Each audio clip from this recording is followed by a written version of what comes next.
Dear friends, today I want to discuss about anthropometric principles which are very important for the workplace design. There was a case of 2012 in UK that the person was denied joining even after he was selected for the job because he had a more height than the workplace available to him to work. Then later on he claimed that it is a kind of discrimination, and then the company or the National Defense Organization defined the rules to accommodate the persons or on the workplace by making some kind of adjustability available in the workplace design. What I can say is it is very important if we are thinking from the beginning. Before designing a book, we should know that how much size of the book I can hold in my hand, how much grip available for me to hold the book. If it is too big, it may not be easy to hold it and walk in the library. That is one of the example. Even though I am driving, if the seat is not comfortable to me, if my leg space is not proper, I may not find it comfortable. So this term has very significance in ergonomics for the designers who consider the ergonomics. Now most of the things, starting from the pen design, knife design, seat design, aeroplane design, even the shuttle design, the term ergonomic design is highlighted in the advertisement. The reason is people are looking at the edge of this technological saturation for the comfort. The comfort is very, very important and significant. Old age people has different requirement. Bulky person has different requirement. Kids have different requirement. You cannot have the same size of chair and table for the primary section as compared to secondary section, as compared to senior secondary section of the schools or to the college or the university level guys. So that is all has to be designed based on anthropometry into consideration. And this anthropometry is not fixed for all races, for all regions, for all communities. It is different from region to region. It is different from race to race. It is different based on the health and hygiene of the society. It is dependent upon the kind of food available in a particular region or the area. In the book of Introduction to Ergonomics by R.S. Bridger, there is a case highlighted that the Sikh community person born in US had a different height compared to the Sikh community person born in Punjab in India. It was about 1990. So that way the height is different. So anthropometry also changes with the adaptability of the person, health hygiene of the person, and it changes from place to place. It is nothing but the term referred to anthropos and metrons. Anthropos means men refers to men and women both here. Metrons means measurement of the dimensions.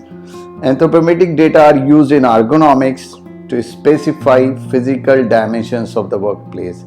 Having a long table just like the district magistrate and collectors or the kings used to have, like a big chair used by the kings or lords in old ages, were of no use, even not very comfortable. It was just a bigger one, a aristocratic style, but not the anthropometric requirement. So anthropometry is where the man fits the workplace, man fits the tool, man fits the space, man fits the working area. Now, when we are designing for the users, the population, defining the population is very important. In statistics, our most of the analysis is based on population and the sample, source and the sample. So when we define the source, which population is going to use? For example, the chairs used by primary section of this school or the secondary section of the school, the anthropometry will change. Cars used by Americans or cars used by Asians, this requirement of the space will be completely different. So that is depending upon the dimensions which we have to be careful in defining the population or selecting the population of the user, and that will be considered if we have the statistical tables available.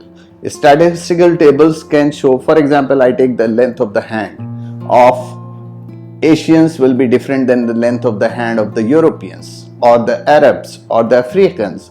So it is a different one. So there may be a specific data which we may collect based on the statistical analysis, and that data can be represented in terms of mean, standard deviation, ranges or percentiles. The reasons for the variability may be genetics, human adaptation, age, nutrition. I have discussed all these things with one or two examples. Now, whenever you design something, for example, the chair for the office work, chair for the IT professional, chair for the school kids, chair for the person driving a car, chair for the person piloting a plane, chair for the person working in a welding workshop, chair for the person. So, for the waiting room of the railway station of the bus or the bus station, everywhere Mr. Average is not going to fit.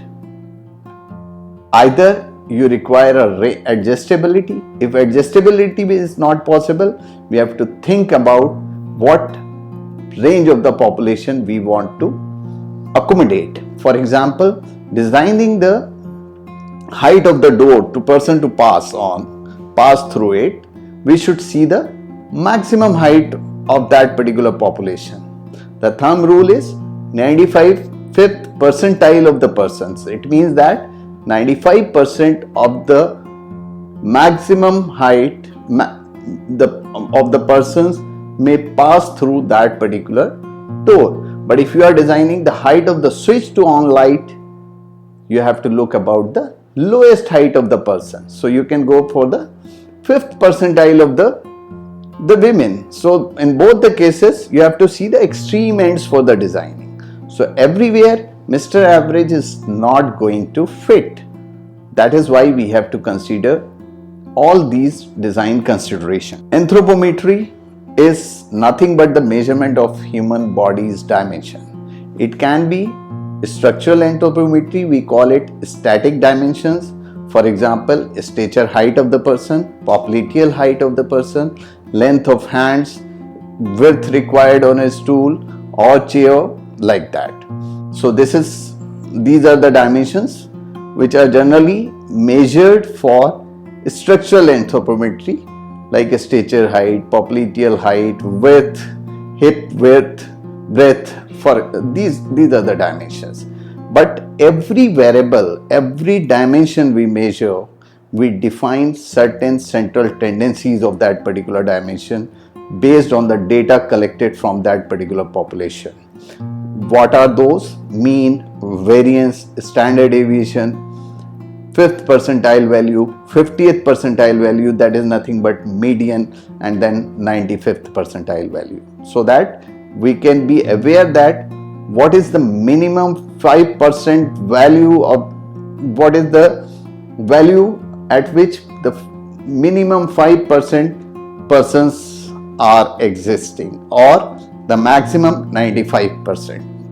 Because beyond 95 and below 5th percentile value, we consider it, these are the exceptional cases. So exceptional cases are not considered in those cases, but though the design has to cover the maximum population, at least 90% of the population on both the ends has to be covered. Second is functional anthropometry. Functional anthropometry means reach available. For example, the worker is working underneath the car for repair of, we can say, exhaust, or repair of engine, or welding in a body of the car. So he requires certain space to work on to move his hand or her hands. The person working on workstation, how much height you can have for the shelves for the books or files to put in. How much height should be the rack in the kitchen so that the ladies can put or the gents can put their stuff and they can pick up from there. How much should be the height of the kitchen platform, how much should be the height of the platform where we are doing a fine kind of soldering work. So this is a kind of functional requirement which cannot be measured in terms of linear dimensions. Those can be measured in terms of volumes, envelopes, areas, as we see over here. The third is Newtonian anthropometric data, means how much force you can apply, how much capability is there, is like that. In this data, there is a sample shown over here. For example, we see over here stature height. So stature from floor to vertex is shown for male and female both. For male, the 5th percentile value is 1647 millimeters and 50th percentile is 1756 millimeters and 95th percentile is 855 millimeters. So now what is going to happen is, this is called median. So 5th percentile is your median value, where we can say that 50% of the population falls below this particular value of the males for stature height. So if we are designing the door height to pass through, this value will be considered, but if we are designing the height of the switches in the room, we have to consider this value. What is percentile value basically? The basic concept of normal distribution is applied over here. In normal distribution, what we have is, this is a distribution showing a data. For example, this is a mean value, this is a standard deviation. If the sample data is there, now if this is a point showing 95th percentile, it means that 5% of the data will fall above this point, 0.05 alpha. Or a 5th percentile value will be here for x bar, mean of the value, where 5th percentile or 0.05 5% of the persons will fall below this particular point. Here there is a term in its standard normal distribution is called Z. Z is nothing but x bar minus mu upon a standard error. So this standard error is nothing but sigma upon square root of n. So now whatever is the Z value gives from tables of standard normal distribution, the times value is away, how many times the value is away from mean by standard error. So how many standard deviations, how much standard deviations the value is away from mean. So this is the value which can be converted into standard normal distribution, and standard normal distribution has a mean 0 and standard deviation as 1. So this is Z. We can find out the value this over here, and if we know the Z value with respect to 0.05 alpha, if we know this Z value, which is nothing but minus 1.64, and for this it will be 1.64. So if we know these values, with respect to these values, we can say that 1.64 times of a standard error, the mean is away from the observed value.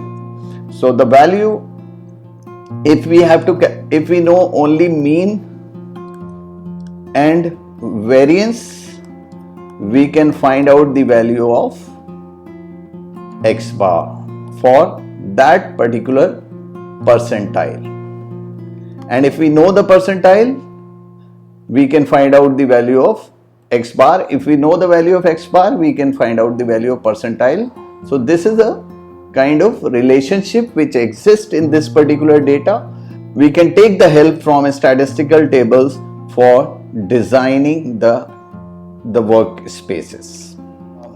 When we are designing the workspace or some spaces where the persons are interacting with the environment, it may be design of the distance of the artifacts, articles put in the museum, how much distance you should have? It should be more than 95th percentile of the reach of the person. So that is what is the requirement. Now there are certain design criterias.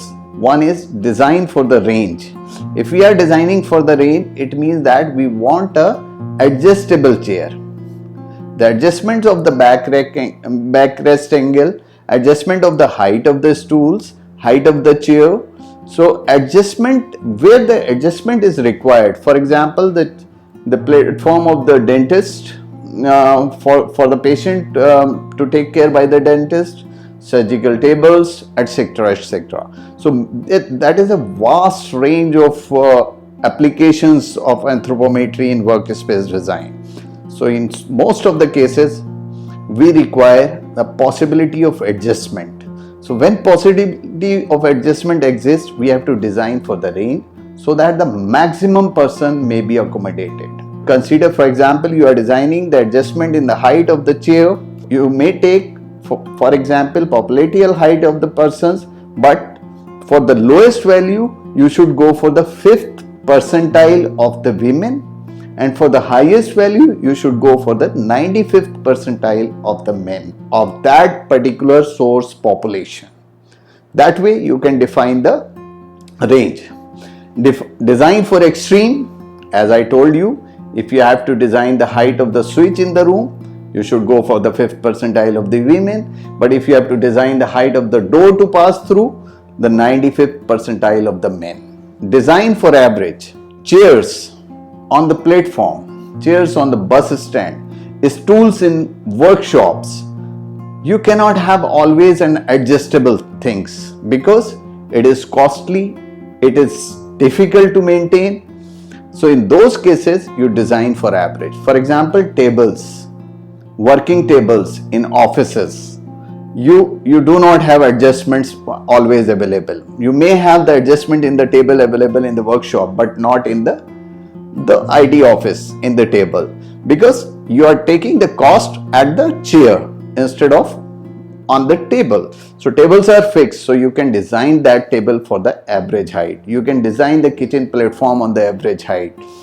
Design for everyone. It's a very risky thing, but design for everyone means it is almost same as design for the range, so that the maximum people can adjust, or it may be a kind of module designing so that you can dismantle, design, fix a small and then make it a large or kind of thing.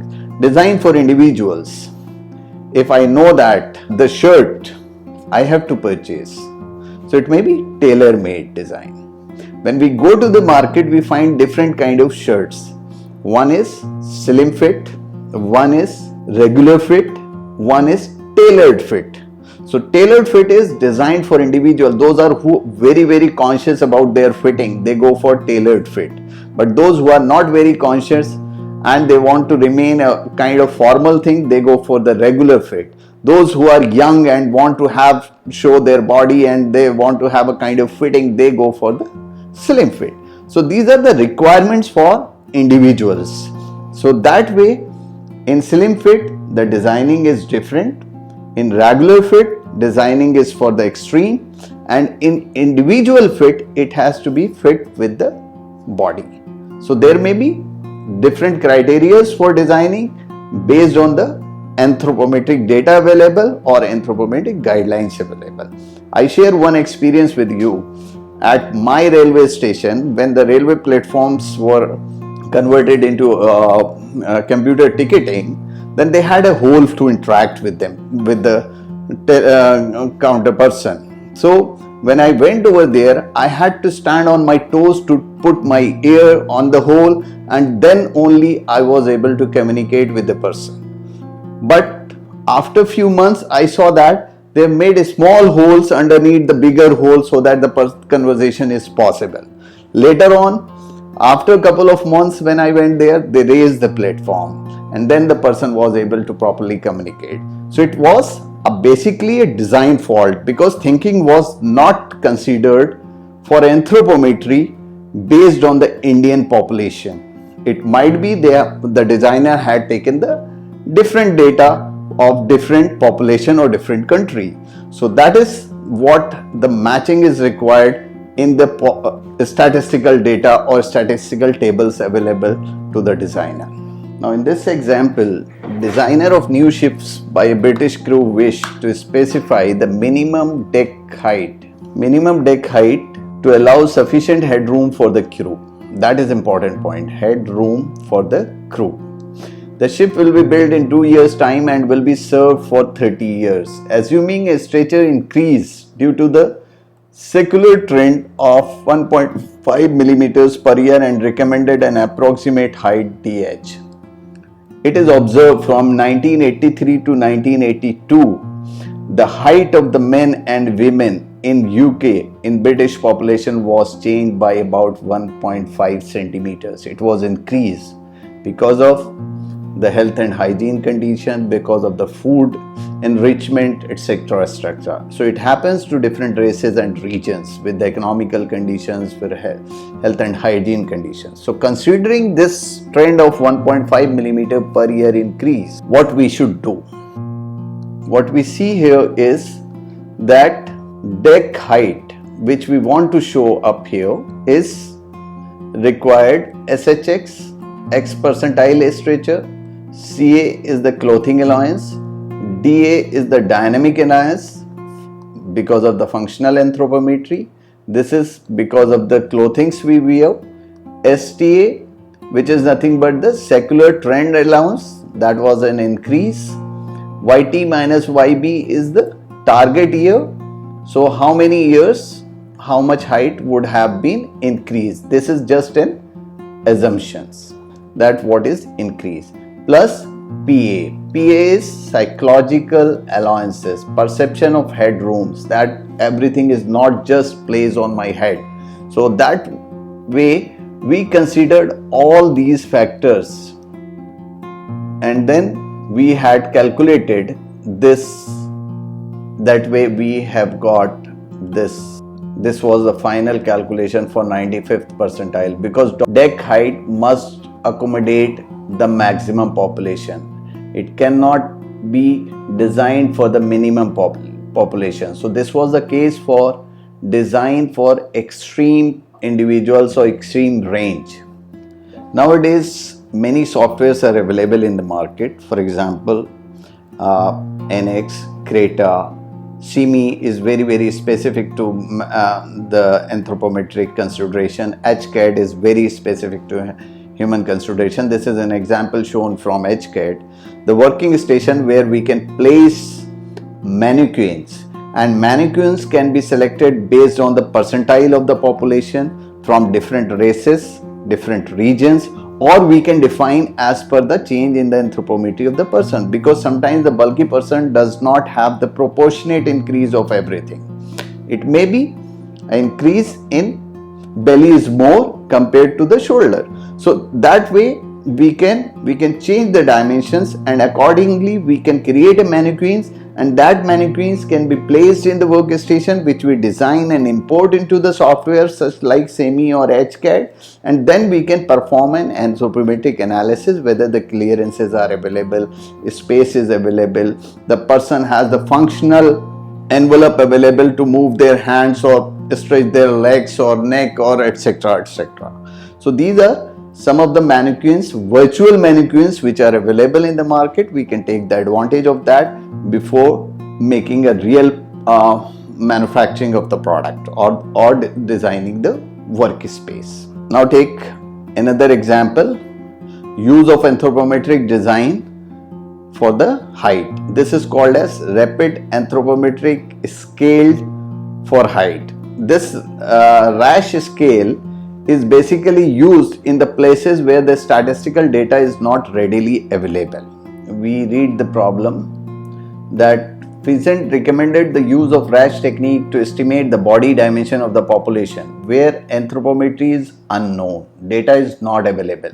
The technique requires data on the stature of target population. These data are normally available from medical record. If data in some country or some region is not available, we can take the help from the medical records. So these medical records, RESH estimates are made by calculating scaling factors of the anthropometric variables. For example, in medical records, all data may not be available for the body dimensions, for body parameters or variables, but some may be available. So the other we can generate by finding out the scales from the data where the statistical tables are available. Read it here. RASH estimates are made by calculating scaling factors for the anthropometric variables of the interest using data from a known population and then applying these scales factors to the height data in target population. Suppose we want to estimate the sitting height of the Chilean bus drivers but have no data on the anthropometry of Chilean population. Where do we get data? We obtain the data of the stature of the drivers from medical record. Suppose from medical records we get the data height mean as 166 centimeters and standard deviation as 5.5. Once we have this, we can go to obtain the mean and standard deviation of the sitting heights of the similar group of people, assuming that body proportions will be similar. Instead of Chilean, we can go to the Brazil and where the data was available, and we know the stature height was 170 mean, 6.6 standard deviation. Sitting height with respect to 170 mean was 88 and standard deviation was 3.5. So this proportion of these two variables will help us to find out the sitting height for the Chilean drivers. So the same we have done. We have calculated the ratio over here for standard deviation as well as for the mean, and then we have applied these ratio to find out the sitting height for the Chilean bus drivers.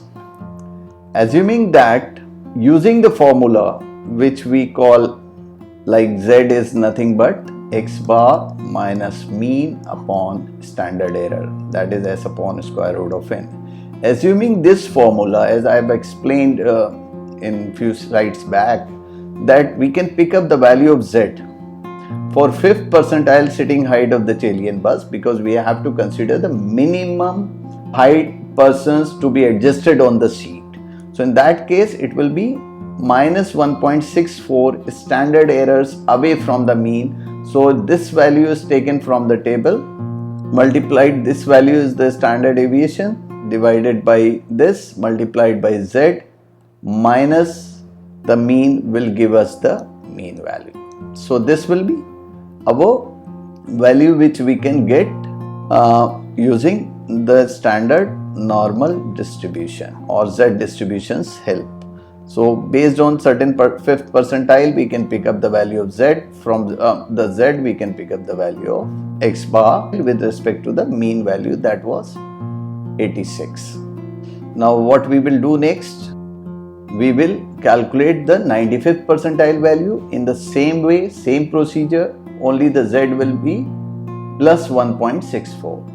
There the Z was minus 1.64. Using this, we have the availability of data for the sitting height. So the mean is available, range is available from 95th to 5th percentile. So we can design the adjustment in the populational height for the drivers. That is an example how we can apply a RASH techniques for designing the workplace using anthropometric data, even though the population data in statistical tables is not available. So this was all about the basic understanding how we can implement the anthropometric data in workplace design.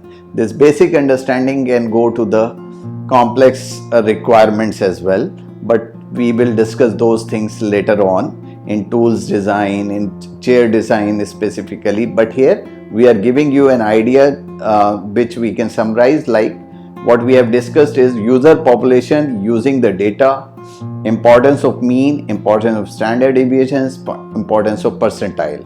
Considering factors that might interfere with the assumptions of normal distributions of the scores, skewness in the data, maybe somewhere the minimum height is more people are towards the lower values of the data, or in some other cases more people on the higher values of the data. That may depends upon the kind of conditions, environmental conditions, like people living on hilly areas have shorter legs as compared to people living in plains. People go on space shuttles, get an increase in height. So these are different kind of parameters which affect the person's anthropometry. Now, the allowance of clothes, allowance of psychological allowances, allowance of increase or decrease in height, effects of clothings. For example, firefighters require more space than normal worker. Firefighters wear so much. Army persons deputed in sub-zero temperatures, they require heavy clothing. So their allowances are different than the persons in plains or hot region.